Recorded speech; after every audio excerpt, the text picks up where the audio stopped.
Throughout the history of Istanbul, Taksim has been famous for its nightlife, but the southern half of Taksim, once Pera, found a more respectable purpose as the Ottomans' diplomatic district, where intrigue shaped one of Istanbul's most interesting neighborhoods and with it world history.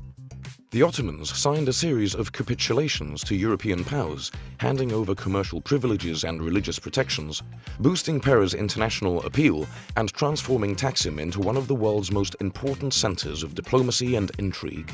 Taksim's embassies took on a new importance after the 1600s, when Ottoman expansionism was over and the sultans entered the murky world of European alliances and geopolitics. The British consulate was built in 1851 in the lead-up to the Crimean War.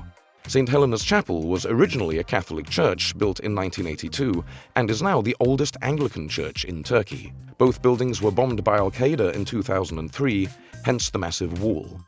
The French Palace, the original French embassy, is today a residence of the French ambassador. Nearby are the former French courthouse and the French post office building, once a Franciscan monastery. The Venetian Palace was the very first foreign embassy this side of Galata.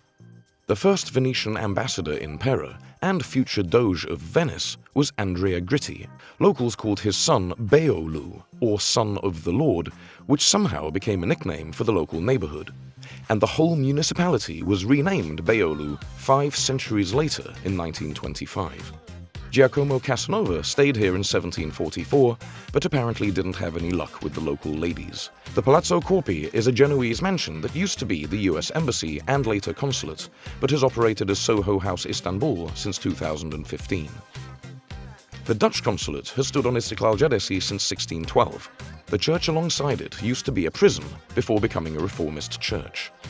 One of its regular visitors was a young Cyril Lucaris, the would-be Martin Luther of the Greek Orthodox Church. The Swedish consulate is the oldest Swedish consular building in the world, thanks to an alliance between Sweden, the Ottoman Empire, and the Ukrainian Cossacks in the Great Northern War against Peter the Great. Narimanli was built in 1831 as the Russian embassy, which outgrew it and moved up the road to its enormous current building in 1880. The whole northern half of Istanbul was administered from the British Embassy until 1923, when Taksim regular Kemal Atatürk defeated the European occupiers, founded the Turkish Republic, and renamed Grand Rue de Pera Istiklal Caddesi, or Independence Street. Atatürk moved the capital to Ankara, taking with it Taksim's embassies, while their former buildings became cultural centers and consulates.